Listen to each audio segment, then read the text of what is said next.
본문 말씀은 야고보서 5장 1절부터 3절까지 말씀입니다.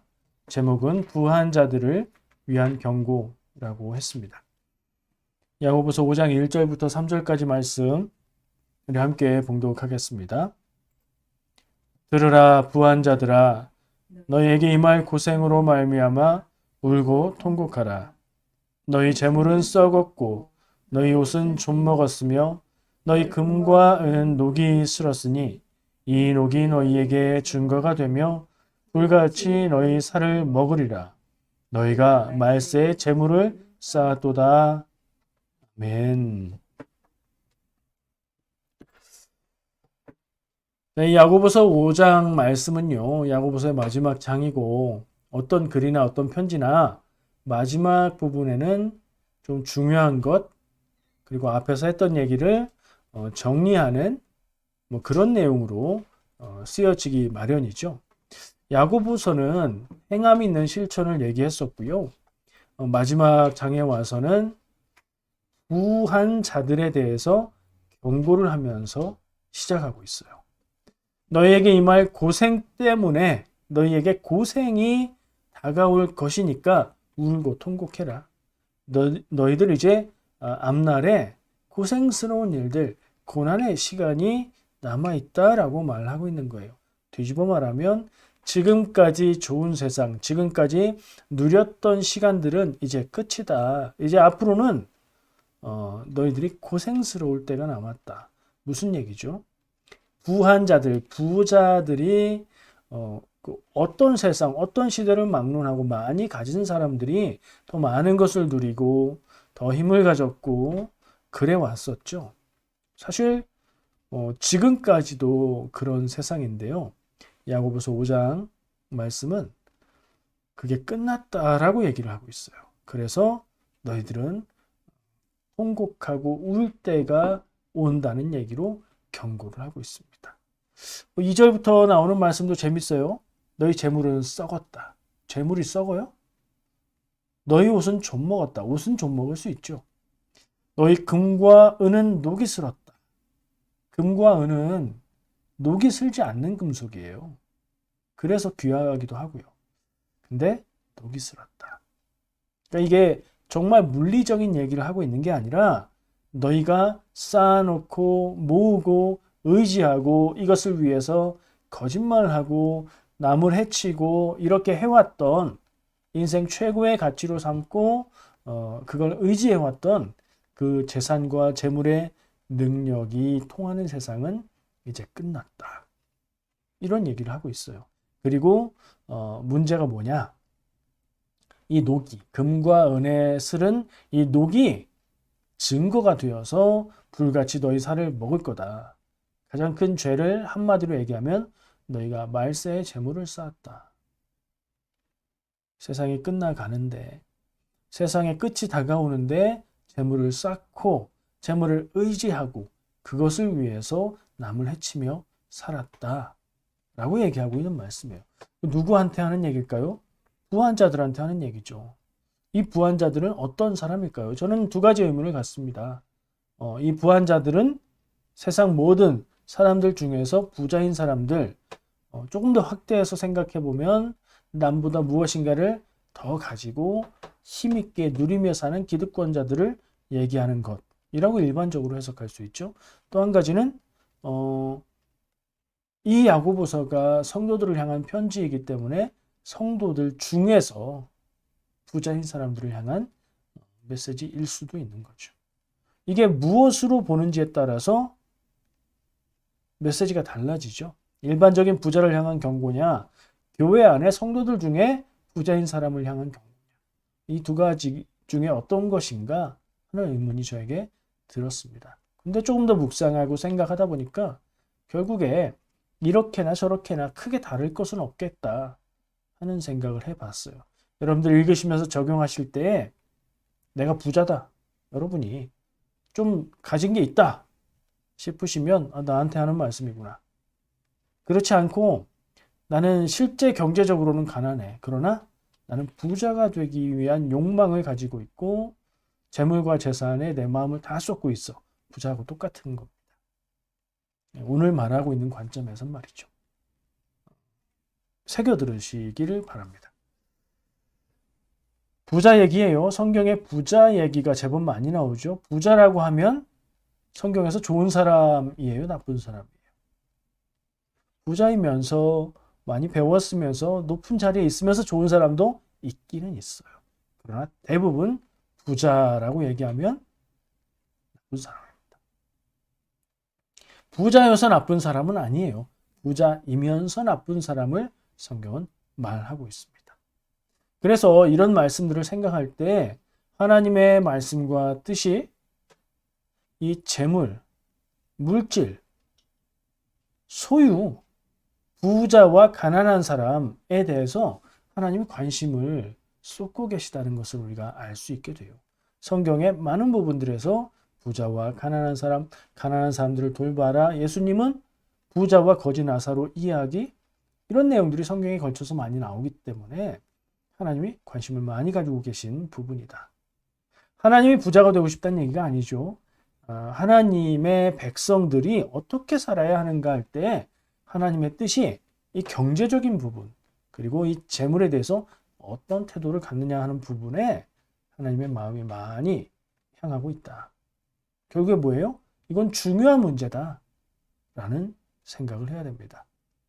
교회 다니면서 우리는 물질적인 데에 집착하지 않고 우리는 그런 것들에 대해서 관심을 갖지 않아 라고 생각할 수 있는데, 관심을 갖지 않으면 안 됩니다. 다른 관점을 가져야 합니다.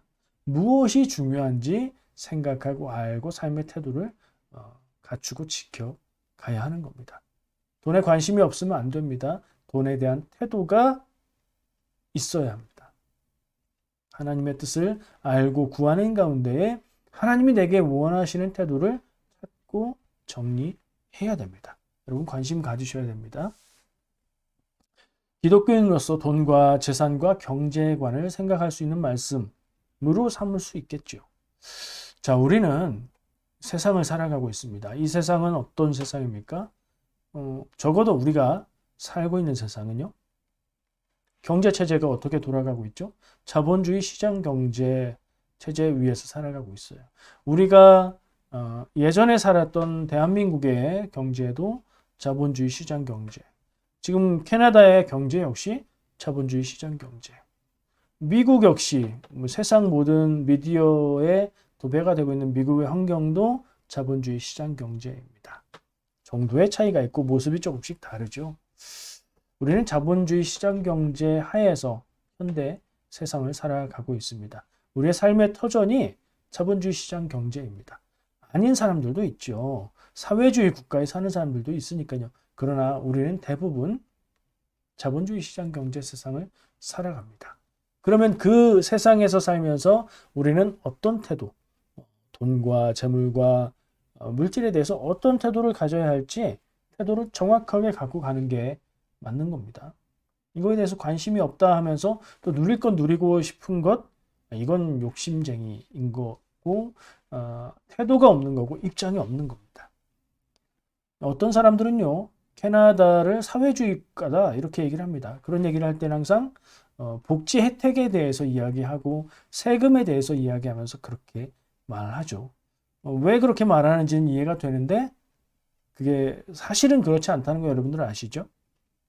미국이나 한국에 비해서 상대적으로 덜 극단적인 자본주의의 모습을 갖고 있다. 복지 혜택이 조금 더 좋다. 사람들의 공동체를 더 생각한다. 이런 표현일 겁니다. 검색해 보시면요. 캐나다, 자본주의, 민주주의, 이런 거를 검색해 보시면 캐나다는 정치적으로는 세계에서 한 5번째로 손꼽히는 강력한 민주주의 국가. 민주주의는 당연한 거죠. 그리고 경제적으로도 사유재산을 인정하고 이윤추구, 그러니까 이윤추구를 인정하는 그런 자본주의 시장 경제 체제를 갖고 있습니다. 한국이나 미국이나 캐나다가 크게 다르지 않습니다. 정도의 차이, 방향의 차이가 있을 뿐이에요. 사회주의라는 말을 듣는 이유는 알죠. 미국이나 한국이 극단적인 자본주의의 길을 가고 있다면 캐나다는 고소득자에게, 돈을 많이 버는 사람에게는 세금을 많이 부과하고 저소득층을 그 세금으로 지원해주는 복지제도가 잘 갖춰져 있기 때문이겠죠. 여러분 어떤 쪽이십니까? 세금을 많이 내서 재정에 기여를 하는 쪽이십니까? 아니면 나라로부터, 캐나다로부터 복지 혜택을 받는 쪽이십니까? 저희는 이민해서 사역을 시작하면서 정착해오는 시간 동안 대부분 지원을 받는 쪽에 있었습니다. 세금 신고할 때 보면, 그리고 아이들이 자라가면서 받는 혜택들이 조금씩 줄어들어서 아쉬운 마음이 없는 건 아니지만, 여러 가지를 생각해 볼 때 양심이 있다면 양심껏 우리가 소득이 높아져서 세금을 내야 되는 그런 정도의 수입을 가지고 있다면 세금을 내는 게 맞는 거죠. 정직하게. 안 내도 되는 세금을 내릴 필요는 없지만 내야 되는 세금은 정직하게 내야 되고, 아깝지만 내는 게 아니라 기쁜 마음으로 우리가 내야 하지 않을까요? 지금까지 힘들고 어려울 때 받아온 혜택이 있으면 조금 형편이 나아졌으니 더 기쁜 마음으로 더 힘든 사람들을 위해서 세금을 납부하는 게 좀 양심적일 거다라는 생각을 합니다. 가끔은요, 제가 혼자 생각에 민주주의의 반대가 뭐라고 생각하세요, 여러분? 민주주의의 반대는 공산주의. 아니야. 어디서 들어보니까 공산주의가 아니라 사회주의라고 하는 것 같은데, 근데 그런 거 아니에요. 민주주의의 반대는 독재 혹은 왕정 이렇게 되는 거예요.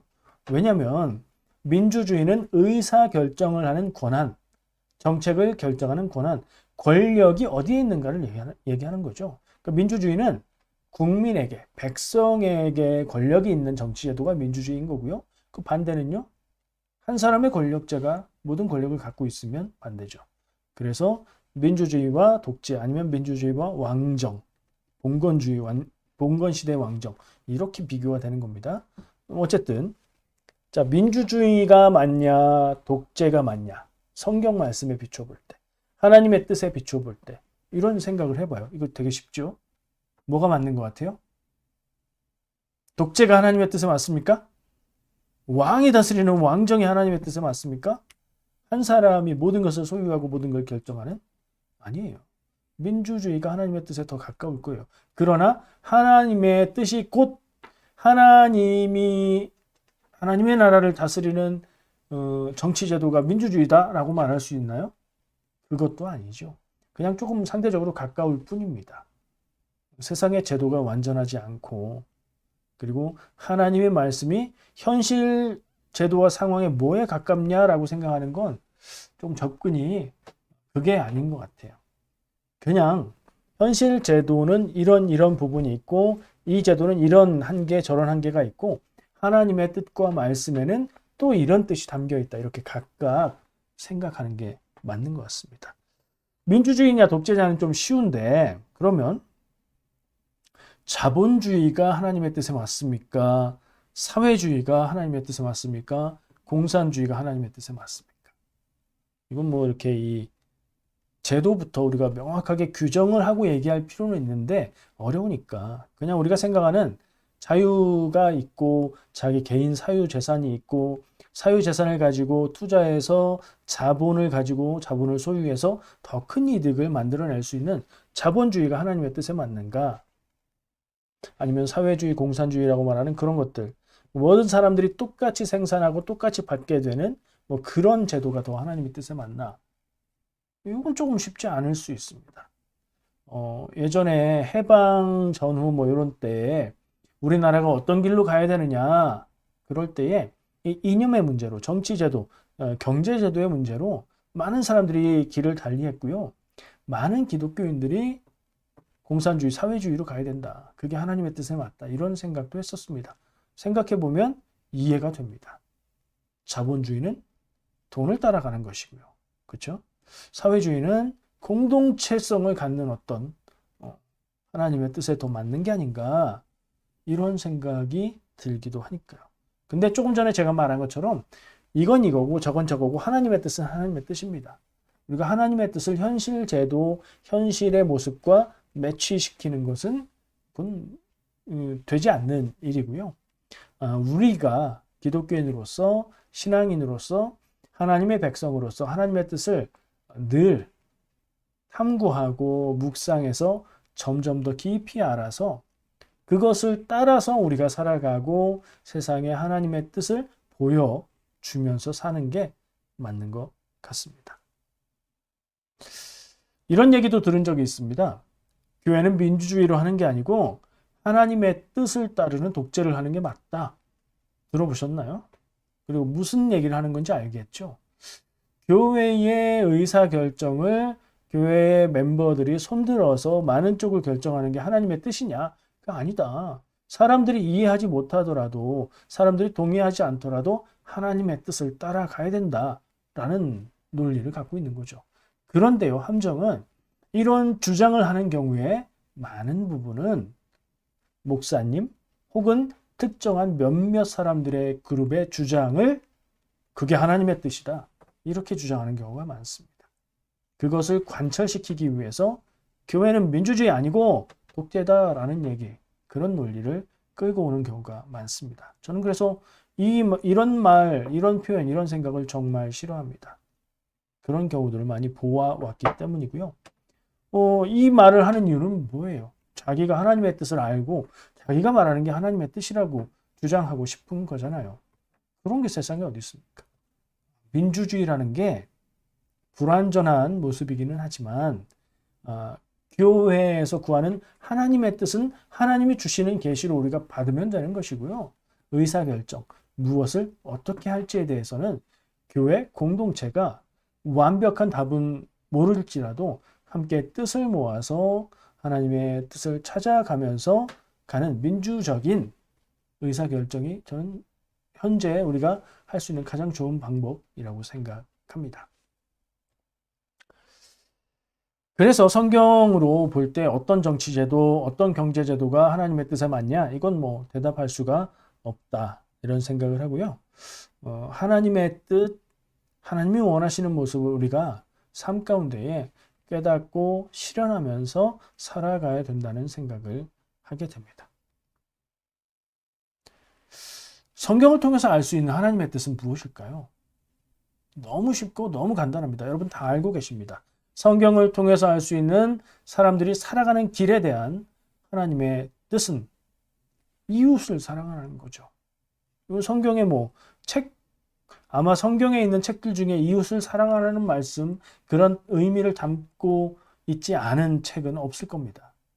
이게 가장 큰 하나님의 뜻이 아닐까 생각을 해봅니다.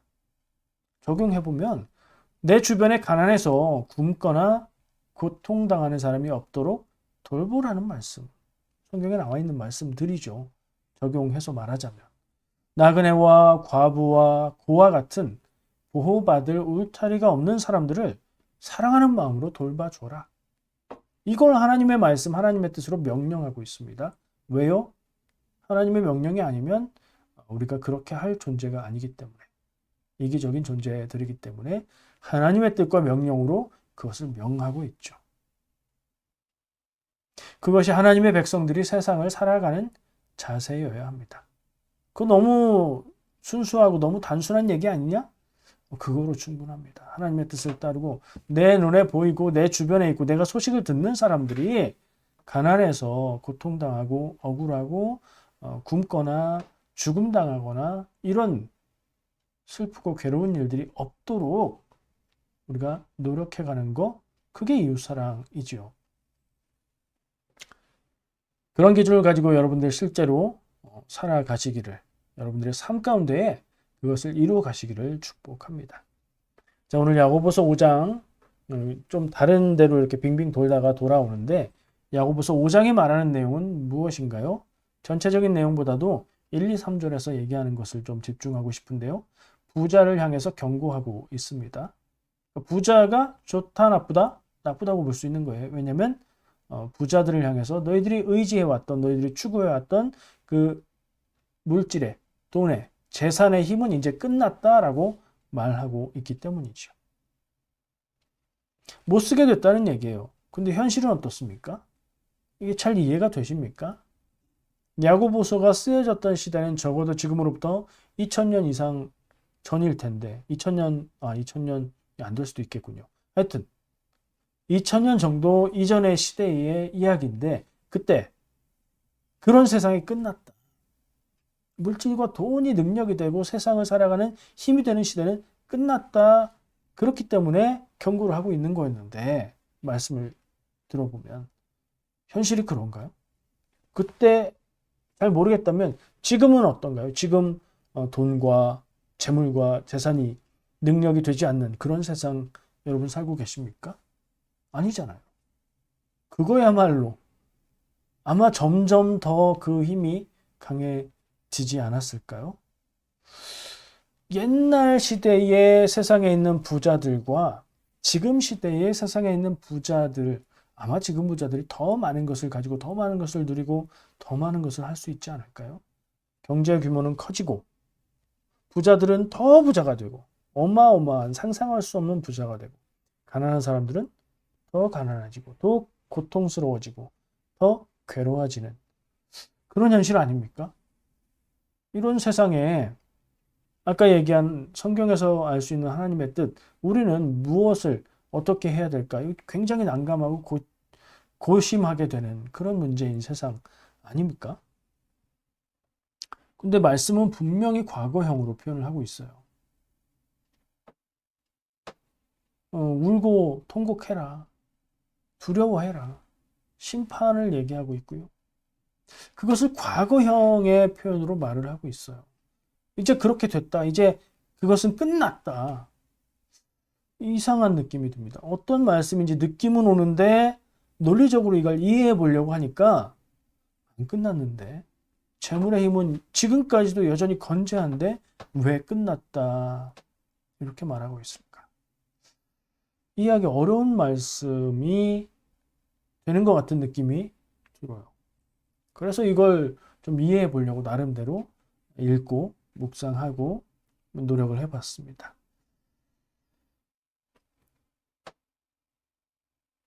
과거형으로 말하고 있다고 했죠. 그걸 좀 단서로 삼아 봤습니다. 야고보서가 쓰여질 당시 초대교회 시대 당시보다 과거에 있었던 어떤 일과 사건이 중요한 시점이 되지 않을까? 왜냐하면 과거형으로 이야기했으니까요. 뭔가 큰 변화가 일어난 것이 아닐까 하는 생각을 해봤어요. 뭐가 떠오르십니까? 교회가 생겼고요. 교회의 시대잖아요. 교회의 시대 이전에 이 세상의 모든 역사를 바꾸는 아주 큰 사건이 일어났다면 뭘까요? 예수님의 십자가 죽으심의 사건을 말하고 있는 게 아닌가 저는 생각하게 되었어요. 예수님의 십자가 죽으심의 사건이 그 이전에 있었던 중요한 일로 우리가 생각할 수 있다면 그거 사건하고 이 물질과 재물과 소유의 힘이 이제는 앞으로 소용이 없게 되는 금과 은이 녹슬어 버리게 되는 쓸모가 없어지고 쓸 수 없게 되는 그런 말하고 어떤 관계가 있을까 한번 생각을 해봤습니다. 예수님의 십자가 죽으심의 사건을 중요하게 생각한다면 그 일은 어떻게 해서 이루어졌을까? 예수님이 이 땅에 오심으로 그게 가능해졌죠. 예수님이 이 땅에 태어나신 것으로 인해서 예수님이 이 땅에 태어나실 때 그게 복이 되고 예수님의 나심이 복이 되고 축복이 되는 이유는 그 예수님은 십자가 죽으심을 통해서 사람들의 구원의 길을 열어주시고 사람들을 죽음과 고통으로 내몰고 믿음을 저어버리게 만드는 사탄의 능력을 꺾으시는 그 십자가 사건, 그 일의 시작이 예수님의 이 땅에 나심이기 때문이죠. 더 거슬러 가보면 예수님은 어떻게 이 땅에 나시게 됐을까? 성경 말씀에 천사가 가르쳐 줄 때는 성령의 일이라고 얘기하고 있고요. 그것을 제가 재해석해 보면 하나님의 계획을 따라서 하나님이 하신 일이다 라고 생각해 볼 수 있습니다. 예수님의 십자가 죽으심, 예수님이 나심, 더 거슬러 올라가면 그것은 하나님의 계획하심으로 일어난 일이죠. 하나님이 계획하시면 그 일은 이루어지는 거죠. 하나님의 계획이 세워지는 그 순간 아직 예수님은 태어나지 않았어도 태어날 것이 정해진 거고, 하나님의 계획이 세워지는 그 순간 아직 십자가 사건, 태어나지도 않았으니까 아직 십자가 사건이 있지도 않았지만 그렇게 되기로 결정된 것이고, 그렇다면 하나님이 그 모든 것들을 계획하시는 그 순간 예수님의 십자가 사건을 통해서 모든 사람들이 구원받게 되는 길이 열리게 되는 게 정해져 버리는 거죠. 과거의 사건으로 인해서 미래의 일이 결정된다. 이런 논리를 한번 이해해 보시기 바랍니다.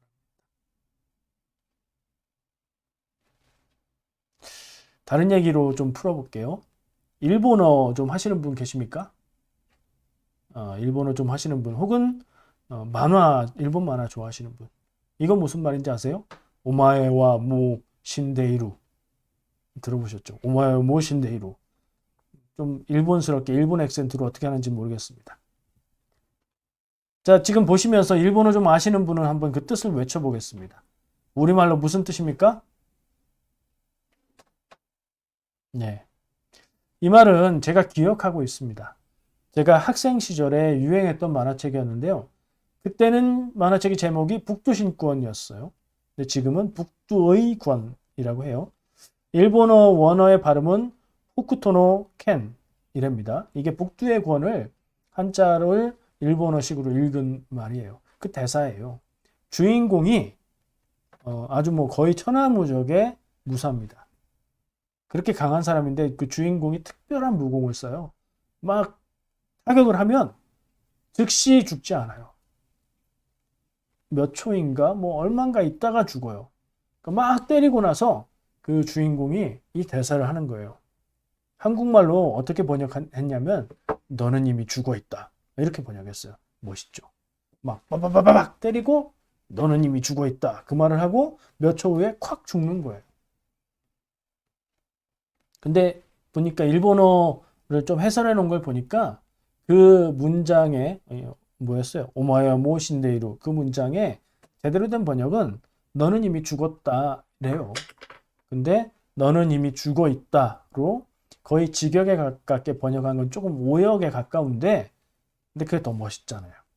너는 지금 살아있어서 살아있는 네가 살아있다고 느끼지만 너는 이미 몇 초 후에 죽을 타격을 맞았기 때문에 살아있으나 죽어있는 것과 마찬가지다. 그 얘기잖아. 그 경고를 듣고 바로 죽어요. 저는 이 말을 우리가 사탄을 향해서 할 수 있다고 생각합니다. 하나님은 예수님의 십자가를 통한 구원을 이미 계획하셨습니다. 그 계획하신 그대로 2020여 년쯤 전에 그 계획을 그대로 실행하셨습니다. 예수님이 세상에 나셨죠. 그리고 예수님이 십자가에 죽으셨습니다. 하나님이 계획하신 그대로 행해졌고요. 그 일을 통해서 믿는 이들의 구원이 열렸고요.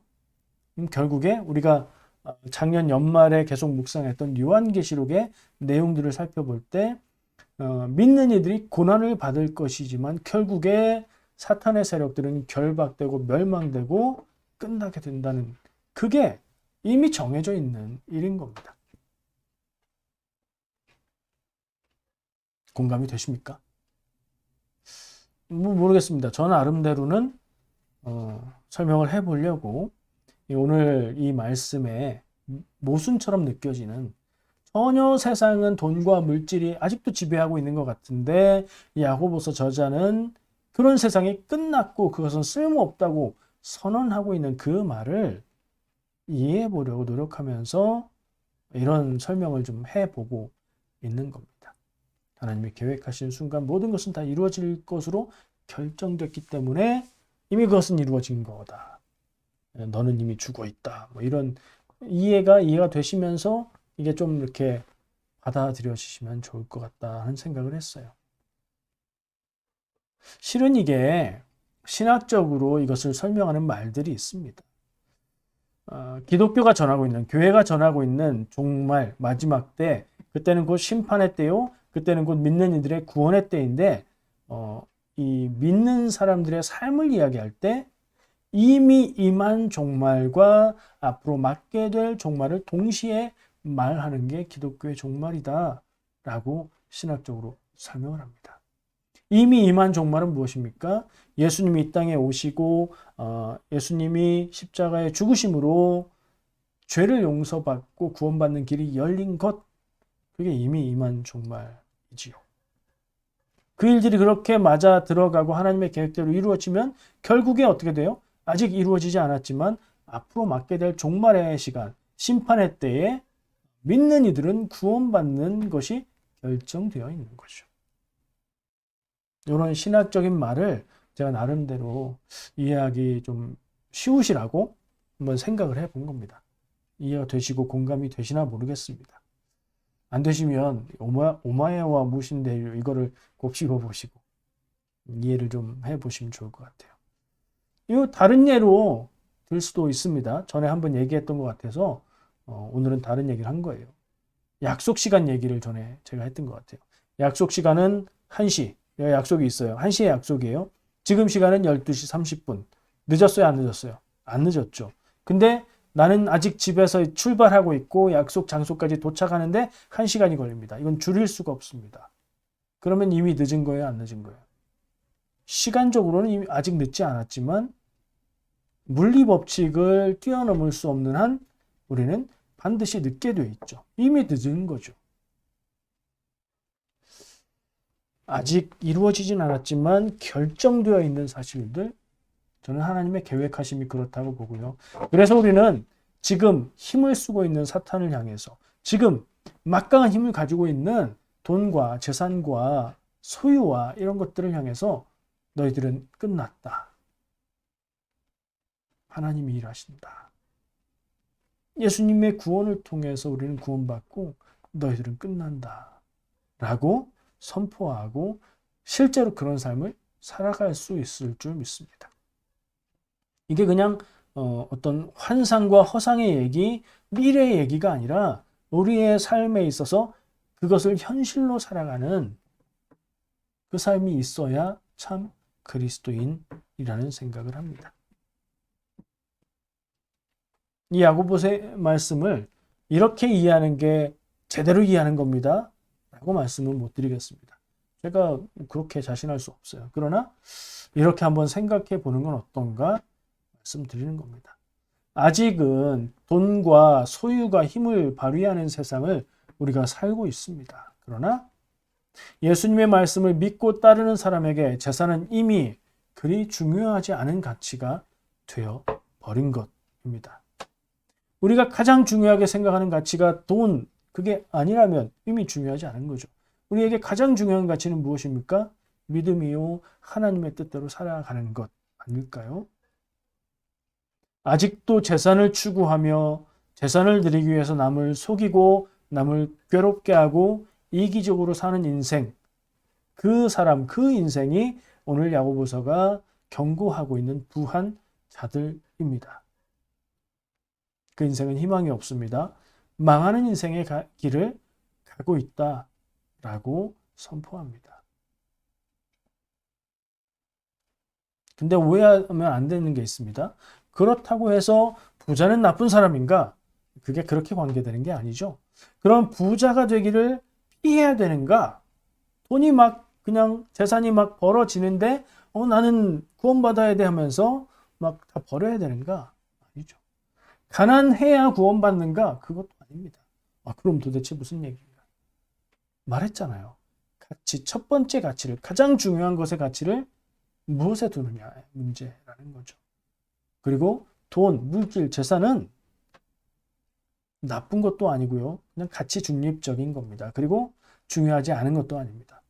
중요합니다. 우리가 살아가는 삶에 있어서 현실적이고 지혜롭게 그것들을 사용할 필요가 있습니다. 그러나 인생의 목적을 거기에 두고 살 만한, 인생의 목표가 될 만한 가치는 절대 아니라는 겁니다.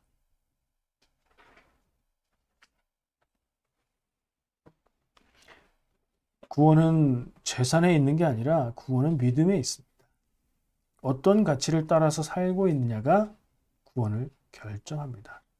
여러분은 무엇을 따라서 살고 계십니까? 이렇게까지 생각해 보니까 이것은 예수님이 오셔서 십자가 죽으심으로 구원의 일을 완성한 그때부터, 그러니까 십자가 사건이 있었던 때부터 그런 게 아니라 훨씬 이전부터 원래 그랬던 게 아닐까요? 하나님의 계획이 생기는 때부터 그랬던 것. 그 하나님의 계획의 시점은 언제인가 우리가 알 수 없죠. 그러나 하나님이 세상을 창조할 때 이미 다 하신 것 아닐까 하는 상상을 해봅니다.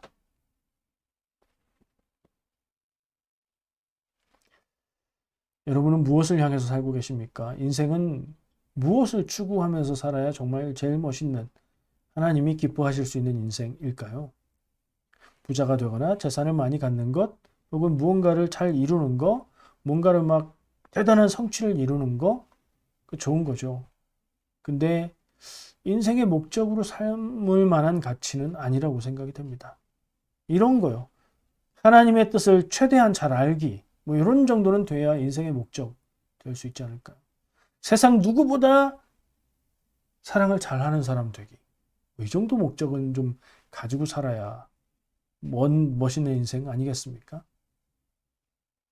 세상에서 가장 하나님의 마음을 잘 알고 지혜롭고 사랑을 담은 말과 행동과 표정으로 영향을 미치면서 인생을 살아가는 삶, 이런 거 여러분 그렇게 살기를 축복합니다. 마음에 그것을 품고 그렇게 되지는 못할지라도 그것을 바라보고 살아가는 인생 살아가시면 좋을 것 같습니다. 기도하겠습니다.